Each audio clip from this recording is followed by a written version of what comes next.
हाँ प्रणाम जी अ- गिरीश हाँ। जी। अनिल जी। पहले पहले पहले सभी का हेलो। ऑडियो को पहले म्यूट कर दीजिए सभी का। दीपो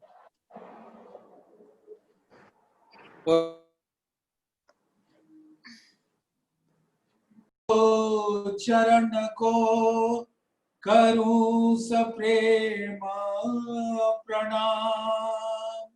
अशुभ हरन मंगल करन धनीश देव चंद्र जी नाम। श्री प्राणनाथ निज मूलपति श्री मेराज सुनाम।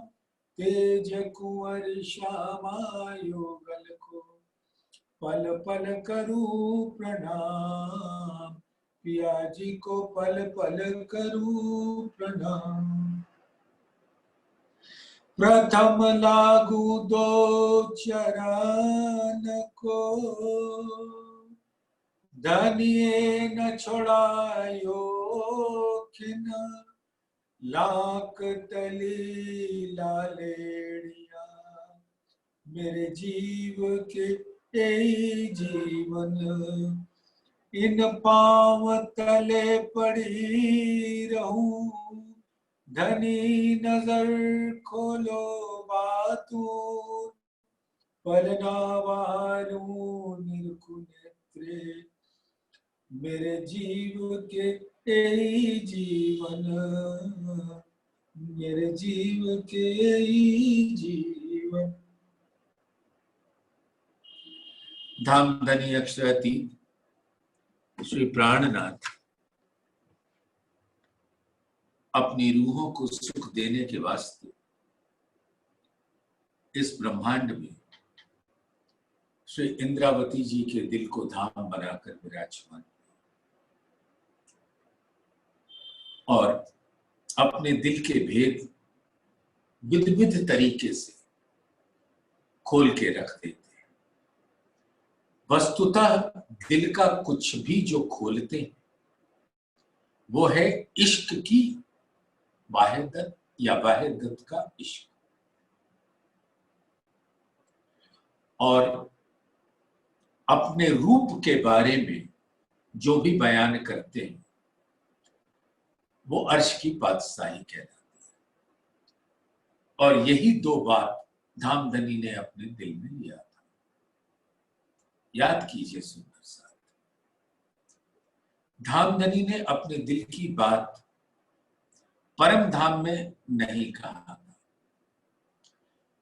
खिलवत में अनंत बातें हुई राजी, श्यामा जी और रूहों के बीच में। लेकिन उसमें कहीं भी ये नहीं कहा कि एक अर्श की बादशाही और वाहिदत का इश्क सो देख लामने रूहों को पहले दिल में लिया।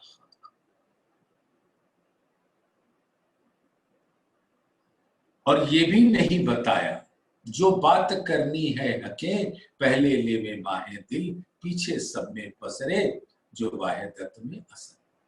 ये भी नहीं बताया। पहले लई हके दिल में पीछे आई माहे नूर ता पीछे हादी रूहन यूं कर हुआ जहूर। इसका भी खुलासा खिलवत के अंदर अनंत बातें हुई प्रेम के रस से भरपूर, जिसको इश्क रब्द की संज्ञा दी। लेकिन ये बात नहीं बताई। ये बात कहां बताई? इस ब्रह्मांड में। और इस ब्रह्मांड में किसको बताई? अपनी रूहों को। श्रृंगार ग्रंथ के 22वें प्रकरण श्रृंगार कलश तिन श्रृंगार वर्णन विरहा रस। अब वो अपने अंतिम चरण में है और धामधनी की कृपा से उसका खुलासा धामधनी ने खुद किया। ये बातें आगे की चौपाइयों में आएंगी। कौन आया, कैसे आया, क्या बताना चाहा, क्यों बताना चाहा, आगे की चौपाइयों में बड़े सुंदर ढंग से उसका विस्तार है। तो सुंदर साथ आज प्रारंभ करते हैं धामधनी के हुक्म से। ये सब बुजरकी इनों की क्यों जुदे कहिए वाहे दत्त, इन्हें कुन्न की दुनी क्या जानही, रूहे अर्स हक निस्बत। इस सारी महिमा परम धाम की रूहों की है। रूहों के संग इश्क की लीला अनादि से, कदीमी से, शाश्वत से परम धाम के अंदर स्वलीला अद्वैत का स्वरूप बनती, और वही ब्रह्म सृष्टियों की ये महिमा है जो कभी वाहिदत से जुदी नहीं हो सकती, राज्य के दिल से, राज्य के तन से जुदा नहीं हो सकती। ये बात परम धाम में हमें नहीं पता। रूहों तुम मेरे तन हो, तुम सो इश्क जो मेरे दिल, एक क्यों कर पाओ बका मिने, जो सहूर करो सब मिले। सुंदर साथ याद कीजिए अपनी खिलवत की बातों को। क्या कभी राज्य ने यह बताया था कि रूहों तुम मेरे तन हो और मेरा दिल ही तुम्हारा दिल है, मेरा दिल ही इश्क है और वो इश्क तुम्हारे दिल के अंदर है, तभी ये वाहिदत का स्वरूप है, कभी नहीं बताया। और इसके अंदर की गहराइयां इतने दिनों से तो हम लोग सुन ही रहे, आगे भी सुनेंगे और उसका रस प्राप्त करेंगे। और ये सारी बातें, ये कुन्न की दुनी, कुन्न यानी कि जो राज्य के हुक्म से हो जा, कुन्न माने हो जा, तो ये सारा ब्रह्मांड प्रकट हो गया। और जब आदि नारायण प्रकट हुए तो एको हम बहुत श्याम, मैं एक हूं अनेक हो जाऊं, तो अनंत ब्रह्मांडों के रूप में उनका दिल विचरण करने लगा और उनके दिल का ये स्वरूप हो गया। और उनके दिल के चिदाभास की चेतन अंश ही इस ब्रह्मांड में सभी जीवों के रूप में लीला करता है। और उनको जो कुन्न से पैदा हुए, जुल्मत के तन है, ख्वाबी तन है, और वो अक्षरातीत के एक हुक्म से, अक्षर के एक हुक्म से मिट भी जाते। रूहें अर्श हक निस्बत। और इस ऐसे नश्वर ब्रह्मांड में, जुल्मत हवा शून्य के ब्रह्मांड में, अर्श की रूहें जिनका धामधनी के दिल से और तन से निस्बत है, उसकी बराबरी ये कुन्न वाले क्या करेंगे। उनकी बराबरी तो वो तब करें जब उनके बारे में कुछ जानते हो, तब। उन्हें पता ही नहीं। यहां पे जिन तनों के अंदर पर आत्म की सुरता हुक्म लेकर बैठी है, वो तो प्रेम में मग्न रहती है। लगी वाली कछु और न देखे, पिंड ब्रह्मांड वाको हैरी नाई, वो खेले प्रेमे पार पियासो, देखन को तन सागर। जैसे कुन्न के जीवों का तन है, वैसे ही ब्रह्म सृष्टियों के जीवों का तन है। तो सबकी नजर में तो सारे तन ख्वाबी तन है, क्या फर्क पड़ता है। उन्हें नहीं पता कि ब्रह्म मुनियों की क्या महिमा है, ये कौन है, कहां से आए हैं, इनकी निस्बत, अखंड निस्बत क्या है, उन्हें कुछ। तो वो समझते हैं कि ये हमारे जैसे ही। सुंदर साथ, याद करो, समझ लो, आप इनसे अलग हो। आपका दिल धामधनी के दिल में बसता है, आपकी सुरता धामधनी के चरणों में बसती है। आपकी निस्बत राज्य के दिल से है, जो राज्य के व्यक्त स्वरूप परम धाम के उनके चरणों में उनका दिल बसता है। इसलिए व्यक्त स्वरूप में कह देते हैं कि रूहों की निस्बत धनी के चरणों से। ये चरण निमख ना छोड़िए, राखिए माहे नैनन, ये निस्बत हक अर्स की मेरे जीव के यही जीव। ये लश्कर सारा दिल का, सो दिल भरी सब जन। इस सारा मुआमला राज्य के दिल का है। सुंदर साथ, याद करो ना, ये लश्कर सारा दिल का, सो दिल भरी सब जाने।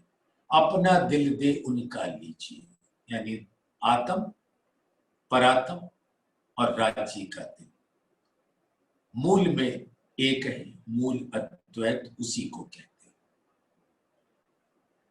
वो एक है। अपना दिल दे उनका लीजिए, इन विद चरणों पहुंचा तो व्यक्त स्वरूप में चरणों को शोभा दी, और राज्य का दिल मूल अद्वैत, अद्वैत रूप में राज्य के चरण। सुंदर साथ, ये चर्चा आपके बीच में कई प्रसंगों के अंतर्गत आ चुकी है। एक बार फिर से दोहराता हूं और आप अपनी सुरता ले जाएं और इस बात को समझ लें। मूल अद्वैत, अद्वैत, स्वलीला अद्वैत।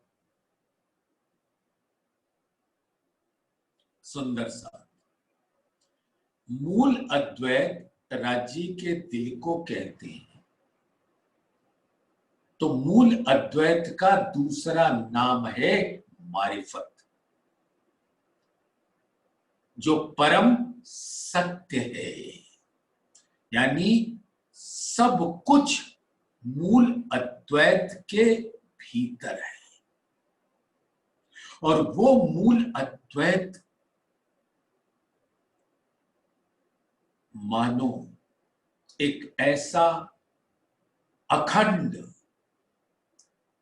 अनंत, विशाल वाला हौज है,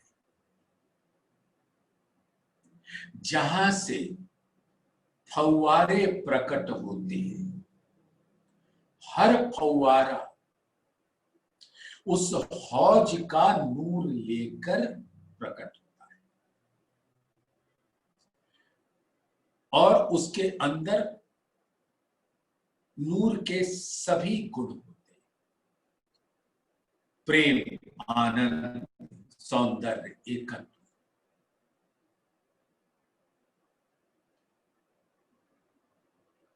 और वो इतने सुंदर ढंग से प्रकट होते हैं कि उसकी आभा देखते ही बनती है।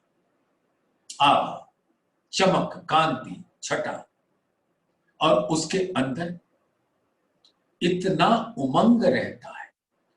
जब वो फव्वारे वहां से प्रकट होते हैं, मानो वो प्रकट होए के जिमी से, दिल रूपी जिमी से प्रकट होए के आसमान को छूते, और जिमी से अंबर के बीच में वो फव्वारों की झड़ी प्रकट होती है, अनंत नूर के साथ। और उसकी हर बूंद आत्मा है। परम धाम के जितने आकार हैं वो बूंद है जो हौज कौसर रूपी राजी के दिल रूपी मूल अद्वैत मारिफत से प्रकट होती है और उसके हर बूंद अद्वैत का स्वरूप है। लेकिन जब वो हर बूंद आपस में लड़ती है, प्यार भरी, सब एक दूसरे से मानो गले मिलती है, तो उस इठलाती बलखाती लीला को अद्वैत की स्वलीला अद्वैत कहते हैं। और इस सब का मूल है राजी का दिल, जिसको कहते हैं मूल अद्वैत। सुंदर साथ हम सबको वो विचारना होगा कि हमारा मूल वो हौज है जहां से चह बच्चे के रूप में ये फव्वारे प्रकट, जिसकी नूरी आभा आसमान को छू रही है और सब अद्वैत है, क्योंकि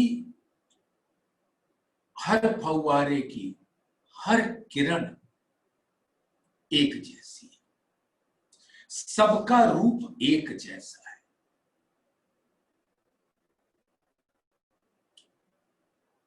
लीला भेद है बस।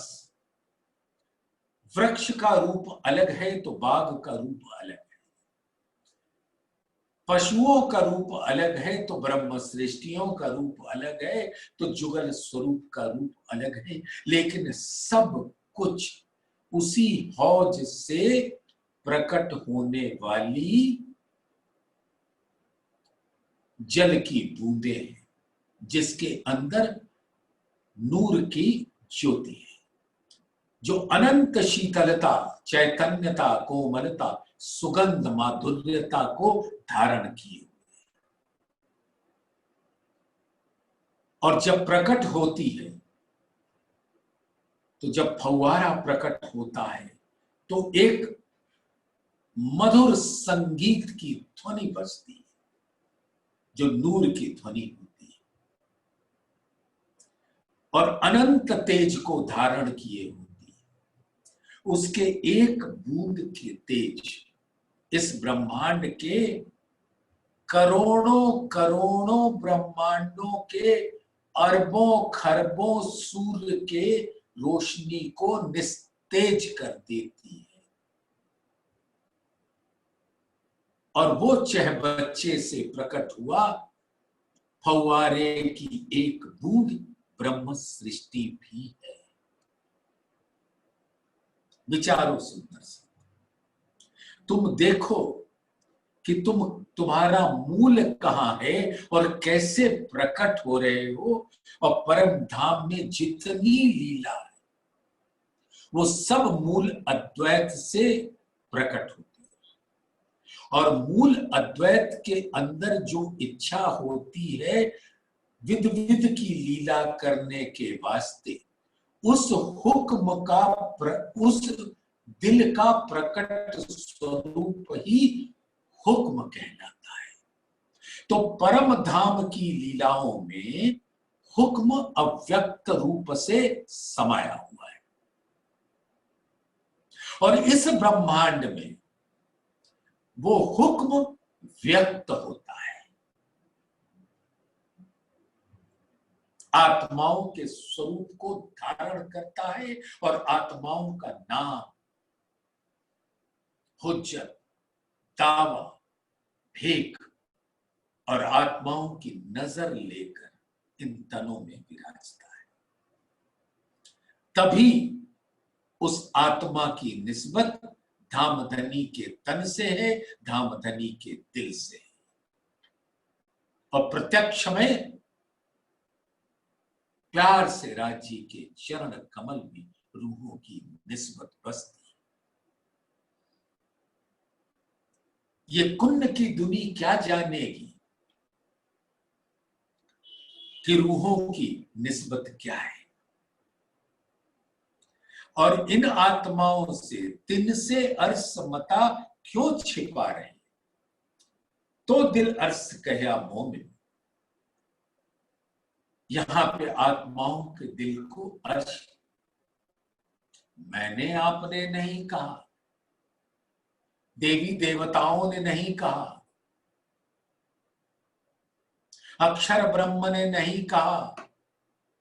जो अक्षर ब्रह्म के प्राणेश्वर अक्षरातीत हैं, जो सबके प्राण प्रीतम है धाम में, उन्होंने खुद फरमाया है अपने आवेश स्वरूप से इंद्रावती के धाम दिल में विराज कर कि तुम्हारा दिल अर्श है और मैं उसमें बैठता हूं, और मैं बैठ के तुम्हारे दिल को अर्श करता हूं। और मेरे दिल के अंदर की, यानी मूल अद्वैत के अंदर के अनंत खजाने जब तुम्हारे दिल में बैठता हूं तो सारा खजाना तो तुम्हारा हो जाता है और तुम उसके वारिस हो जाते हो, अधिकारी हो जाते हो, और तुम्हारा दावा हो जाता है उस खजाने पर। दिन से अर्श मता क्यों छिपा रहे, जो दिल अर्श कया मोमिन। तो ये जो अर्श की गुहतम बातें जो परम धाम में हमारा नूरी स्वरूप नहीं जानता था, वो यहां पर हमारा ही हुक्म स्वरूप। परम धाम में हर लीला नूर से, और यहां पर हर लीला हुक्म से। और परम धाम के अंदर जो नूर है वो इश्क से प्रकाशित होती है, तो उसको कह सकते हैं नूरमयी इश्क। ये परम धाम की लीला है। अव्यक्त रूप में हुक्म ही वहां काम करता है। जो बात करनी है हके पहले दिल, पीछे सब में पसरे जो वाहिदत में असल। हके किया हुक्म वतन में, वतन में हुक्म किया जो दिखता नहीं है, अव्यक्त होता है। हके किया हुक्म वतन में, सो उपजत अंग असर, परातम के दिल में उपजा। जैसा देखत सुपन, जो दिल भीतर, राज्य के दिल भीतर सुपन हो, दिल भीतर रूह कहूं ना निकसा। ये 14 तबक जरा नहीं, ये तो दिल में बड़ा देखा। ये जो सुरता वाली नजर हुक्म लेकर आई है वो देख रही है, उसको ये ब्रह्मांड बड़ा नजर आ रहा है, लेकिन इसका स्वरूप कुछ भी नहीं, एक पानी के बुलबुले जैसी है। तो परम धाम में हुक्म अव्यक्त रूपों में है और यहां पर हुक्म व्यक्त रूप में है, और ये बात हमें जाननी है। कोई भी लीला राज्य के दिल की इच्छा के बगैर नहीं होती, और वो इच्छा ही जब प्रकट होती तो लीला का रूप धारण करती। तो परम धाम में व्यक्त रूप में हुक्म की लीला नहीं है, व्यक्त रूप में इश्क की लीला है जो नूरी है। और इस ब्रह्मांड में व्यक्त रूप में उसी मूल अद्वैत की हुक्म की लीला है, वो व्यक्त है। हम दोनों तौल सकते हैं सुंदर साथ। जब हमारी आत्मा अपने दिल के नैन से परम धाम देखती तो उसके नैन इश्क रूपी हो जाते, और जब आत्मा अपने दिल के नैन से इस संसार की लीला को देखती तो वो हुक्म की नजर हो जाती है। आत्मा वही, एक इश्क की नजर और एक हुक्म की नजर। और सुंदर साथ हमें अपने दिल के अंदर ये विचारना होगा कि कब हमारे दिल की नैन की नजर से इश्क का नूर बह रहा है और कब हमारे दिल के नैन की नजर से माया बह रही, हुक्म बह रहा है। कब इश्क कब हुक्म, और ये हमें तौलना होगा। और यहां पे राज्य ने हर आत्माओं को इल्म देकर इस दिल को तराजू बना दिया। तौलो, एक तरफ मैं बैठता हूं तराजू पे, राज्य बैठते हैं। आत्मा के दिल रूपी तराजू पर एक तरफ राज्य बैठते हैं और दूसरी तरफ परम धाम का अनंत स्वरूप बैठता है। या यूं समझो कि तराजू में एक तरफ मूल अद्वैत है और एक तरफ अद्वैत और स्वलीला अद्वैत। एक तरफ परम सत्य है और दूसरी तरफ सत्य है। एक तरफ मारिफत है और एक तरफ हकीकत है, और दोनों का तौल बराबर है और दोनों इश्कमयी है। और अपने दिल के नैन की नजर से परम धाम और उनके नजरों में कोई अंतर नहीं रहता। इश्क ही इश्क, नूर ही नूर उस नजर के अंदर बहता। और पर आत्म के दिल में तो राज्य अखंड रूप से विराजमान है, यहां से नहीं परम धाम से। ये चर्चा कई बार आप सुन चुके हैं। अब अगर राज्य एक तराजू पर के एक तरफ बैठे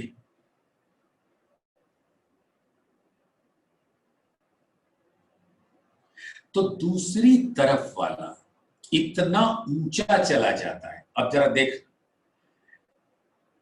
जिधर राज्य बैठे हैं वो इतना धाम धनी के दिल के अनंत खजानों के वजन से उसका भार इतना अधिक हो जाता है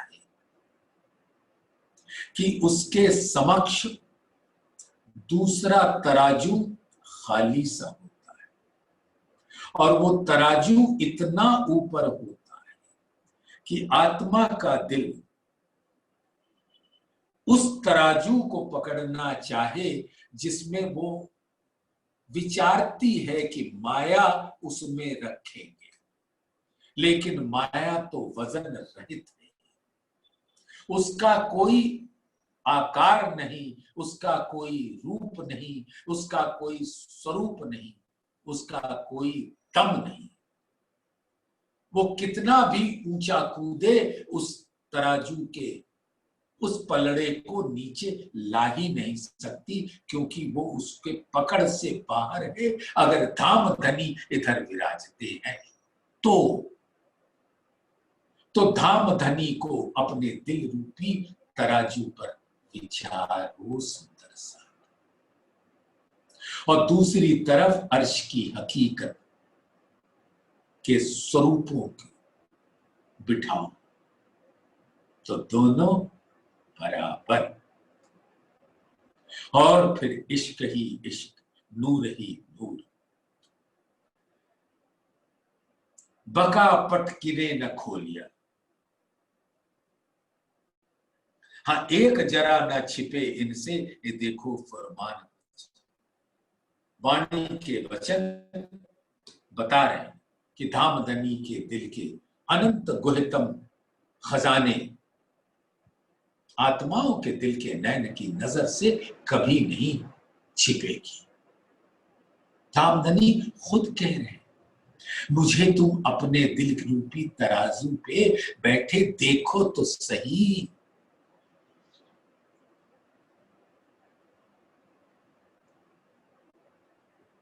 कि मेरे दिल के अनंत रस के साथ मैं बैठा हूं। ये विवरण सिर्फ इसलिए हो रहा है कि आत्माओं का दिल अर्श है और उस दिल के समक्ष माया का कोई स्वरूप खड़ा नहीं रह सकता। यही बताने के लिए ये तराजू का उदाहरण दिया। बका पटकिने न खोलिया अव्वल से आज दिन, हाय हाय तन न हुआ टुकड़े करते जाहिर ए वतन। इस मूल अद्वैत की और अद्वैत की और स्वलीला अद्वैत की बातें करते करते ये तन टुकड़े टुकड़े क्यों नहीं हो गया। इश्क का बयान करते करते, नूर का बयान करते करते ये तन जो माटी का है वो माटी में मिल क्यों नहीं गया।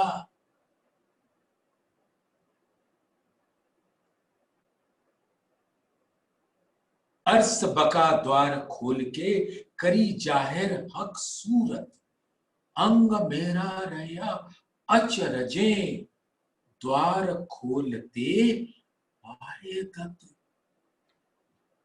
सुंदर साथ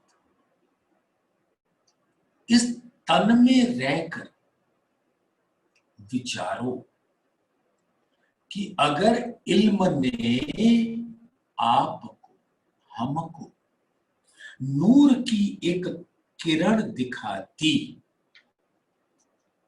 जिसका शीतल तेज करोड़ों ब्रह्मांड के अनंत सूर्यों के प्रकाश और दाहकता को निस्तेज कर देता है, मानो वो ज्योति नहीं अंधकार हो गया, क्योंकि वो सूरज का वास्तविक स्वरूप अंधेरा है। सुंदर साथ नूर नाम रोशनी का दुनी जानत योग,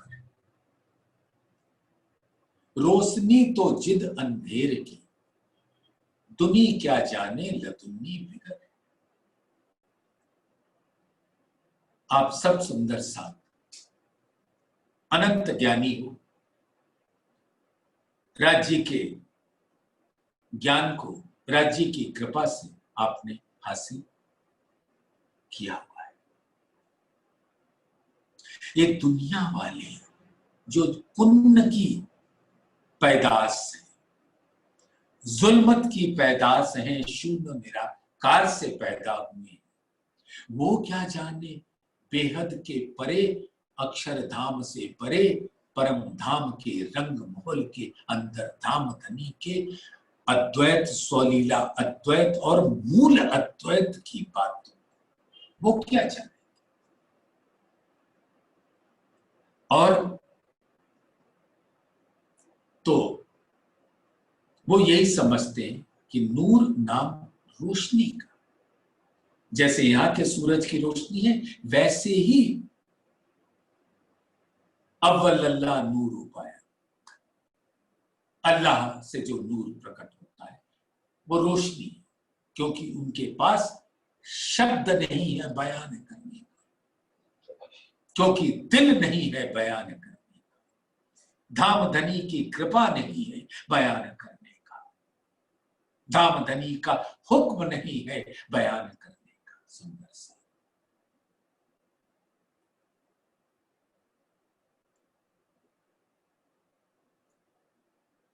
नूर नाम रोशनी का दुनी जानती, दुनिया वाले ऐसा समझते हैं कि ये रोशनी है, जैसे सूरज की रोशनी, सूरज की रोशनी से मुकाबला करते हैं अर्श की नूर का। पत्थर पड़े इनकी अकलों पर, रोशनी तो जिद अंधेर की, रोशनी का गुण ही अंधेरा है। रोशनी तो यानी सूरज की रोशनी तो अंधकार से ही जन्मती है और अंधकार में ही विलीन हो जाती है। अब आप पूछेंगे ऐसा कैसे? तो वैज्ञानिक बातें तो करने के लिए यहां बैठे नहीं, लेकिन बात समझ लें। मैं ब्लैक होल के बारे में बात नहीं करना चाहता, लेकिन समझिए, सुबेरा होता है और हम सबके तन किस कार्य में व्यस्त हो जाते हैं? माया को ग्रहण करने में। और जब तक सूरज की रोशनी रहती है, तब तक माया को पकड़ने में अपनी ऊर्जा लगा देते हैं, समस्त ऊर्जा लगा देते हैं और इस तन को गला देते हैं। तो रोशनी हुई नहीं कि माया का अंधकार हमारे दिल पर छा गया, ये है वो अंधकार। रोशनी तो जिद अंधेर की, दुनी क्या जाने लदुन्नी बिगर। जब तक धाम धनी नहीं बताते, दुनिया वाले क्या जानेंगे। और क्योंकि धाम धनी इसको ब्रह्म सृष्टियों को बताते हैं, इसलिए ब्रह्म सृष्टियों की महिमा अपरंपार है। क्योंकि जब वो बयान करती है तो जीव सृष्टि को भी सुनने का अवसर मिलता है। अवसर ग्रहण कर ले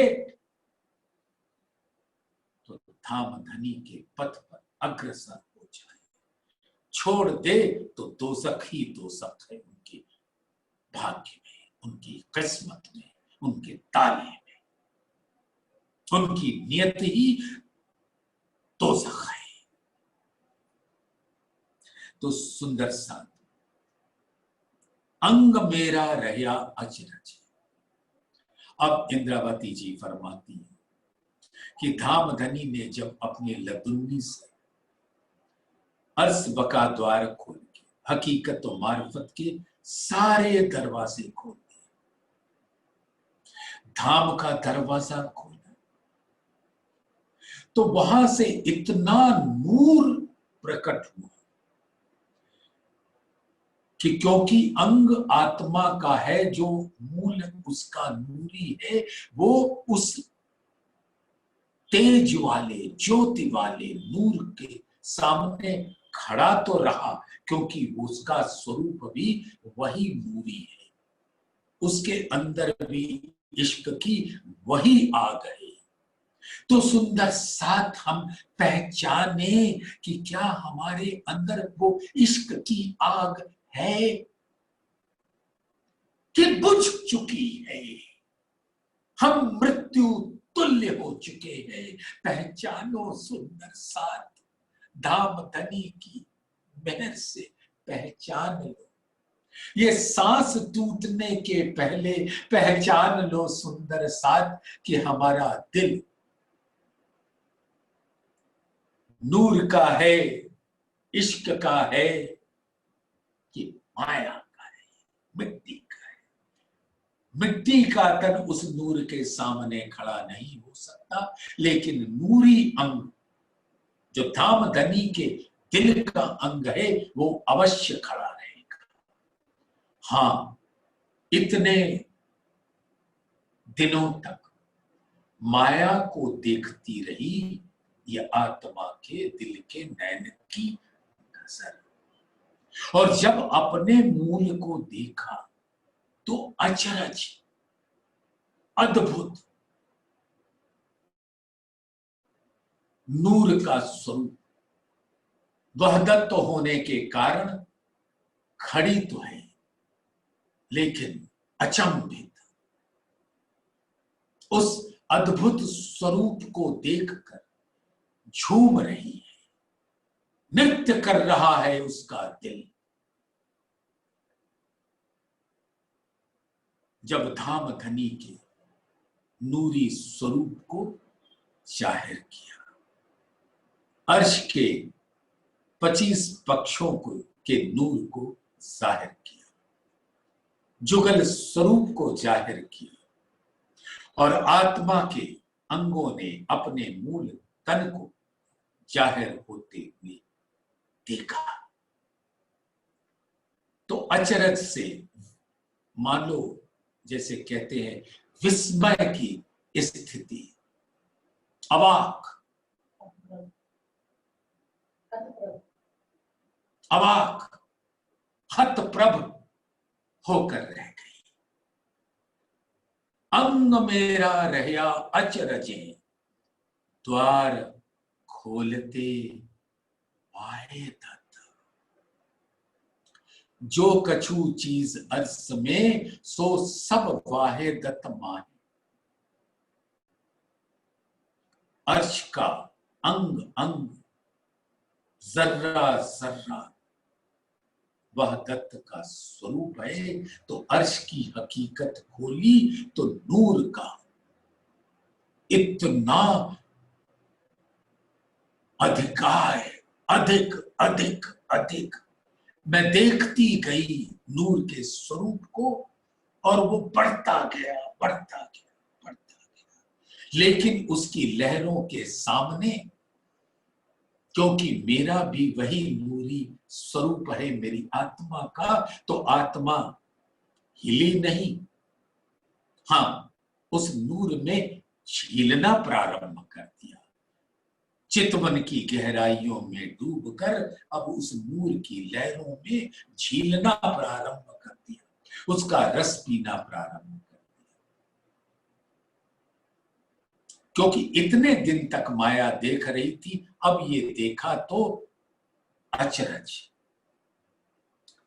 द्वार खोलते वाहिद, उसके बाद जैसे कहते हैं ना, खुल जा सिम सिम, एक दरवाजा खुला, ये देखा नूरी, और दूसरा दरवाजा खुला तो ये देखा नूरी।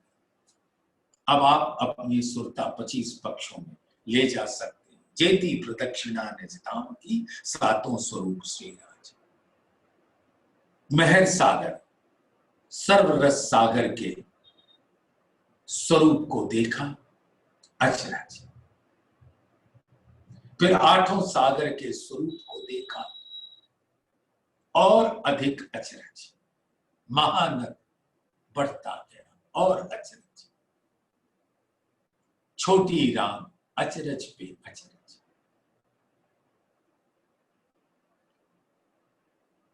वन की नहरों की शोभा देखी तो मानो अवाक रह गए। माणिक पहाड़ का फिरावा देखा, सुंदर साथ विचारना,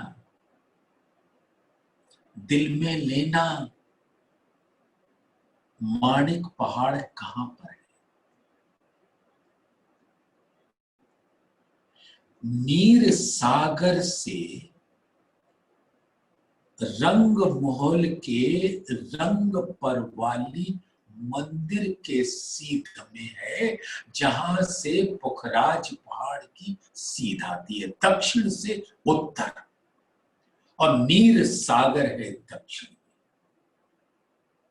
रूहों के मुख की शोभा, जो हमेशा प्रेम से की लालिमा से दीप्यमान रहती है, तेजवंत रहती है। इसलिए वो सारा स्वरूप माणिक पहाड़ में लाल रंग का हो जाता है।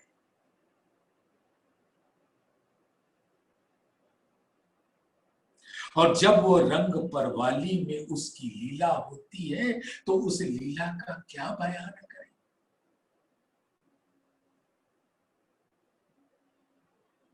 दिल तो पहुंच जाता है रंग परवाली में जुगल स्वरूप को। शैया पे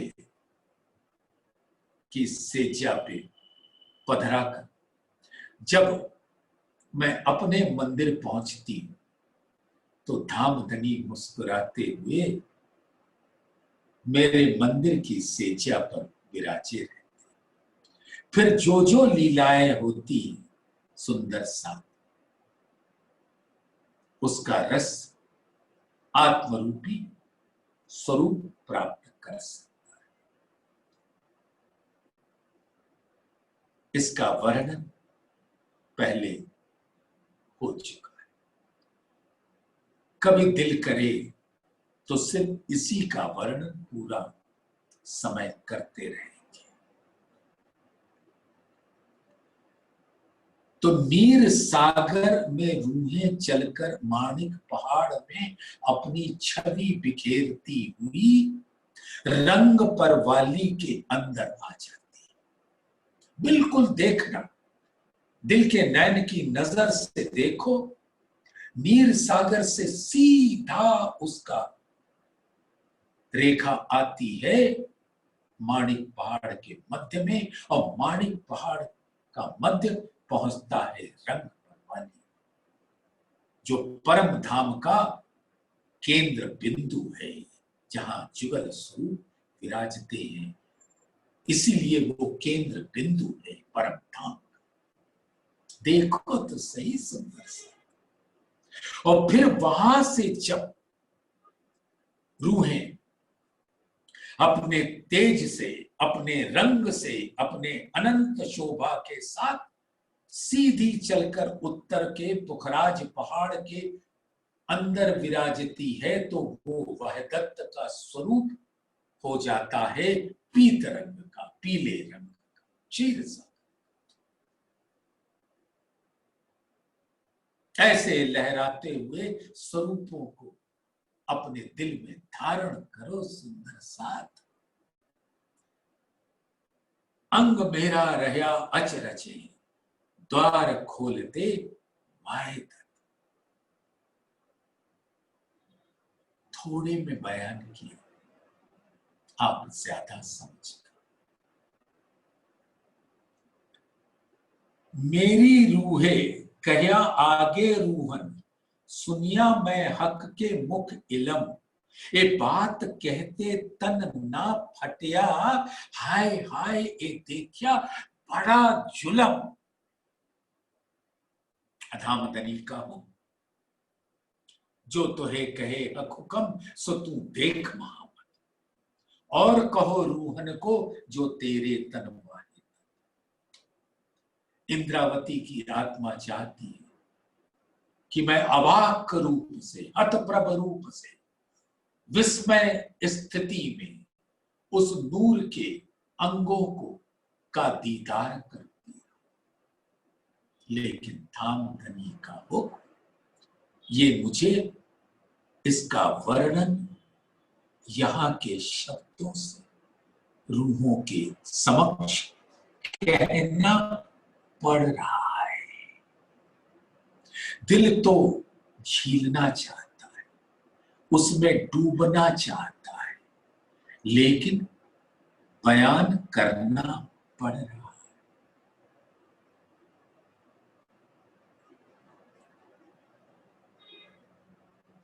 और धामधनी की लीला देखो,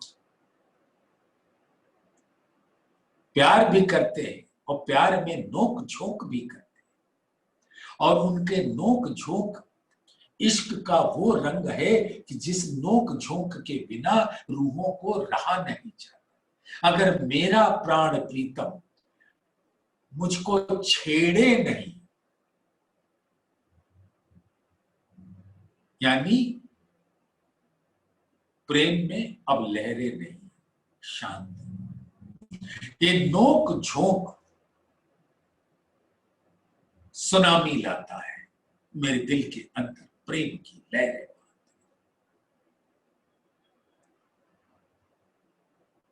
सुंदर साथ,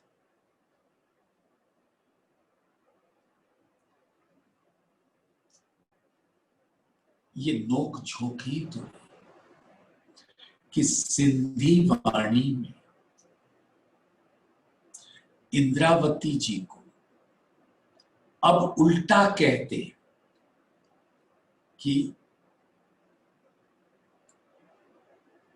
तू सबको छोड़ के अकेली आ जा, तो मैं तुझसे मीठी मीठी बातें करूंगा, तुम्हारे गले लगूंगा, तुम्हें दीदार भी दूंगा, तुम्हारे ऊपर अपने दिल का इश्क भी लुटाऊंगा, लेकिन शर्त है कि तू अकेली आ जा।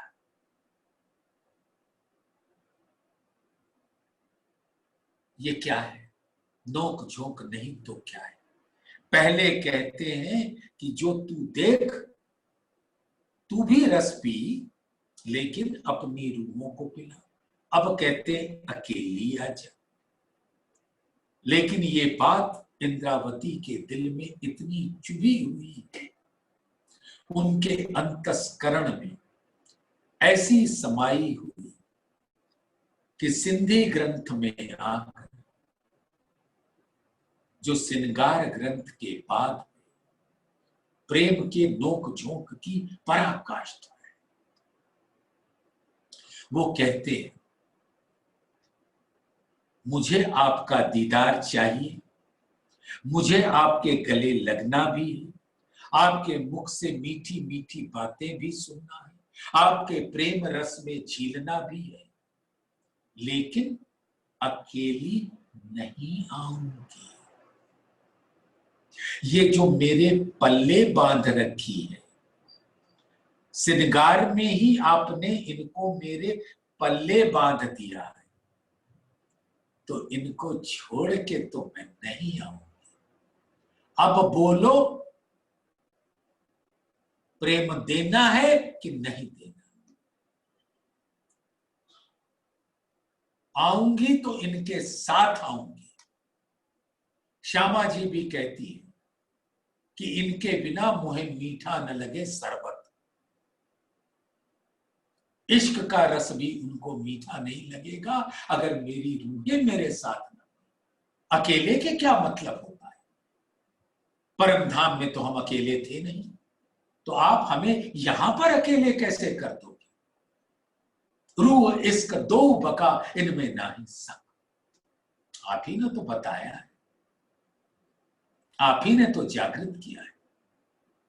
अब आप ही बहका रहे हो, हम नहीं बहकने वाले। सुंदर साथ इस नोक झोंक को अपने दिल में ग्रहण करके उसके मिठास का अनुभव करो। जब प्राण प्रीतम तुम्हें बिठाकर इतना हंसी करते हैं, और जैसे उदाहरण, पति जब छेड़ता है तो पत्नी बहुत आनंदित होती है और दिखलाती है ऐसे जैसे वो रूठ गई, तुच्छ रूठती उठती नहीं, उसको बड़ा मजा आता है, क्योंकि रूठना एक नाट्य कला होता है कि अब मेरे धाम धनी आएंगे और मुझको मनाएंगे। तो ये रूठने का, मनौवल का लीला है, और ये आशिक और माशूक की अति प्रेममयी लीला है। इसको अपने दिल में धारण करो, सुंदर साथ दिल में धारण करो।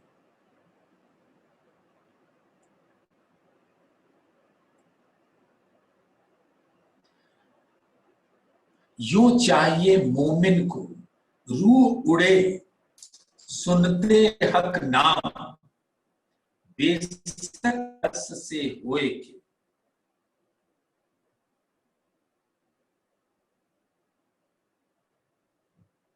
क्यों खाए पिए करें।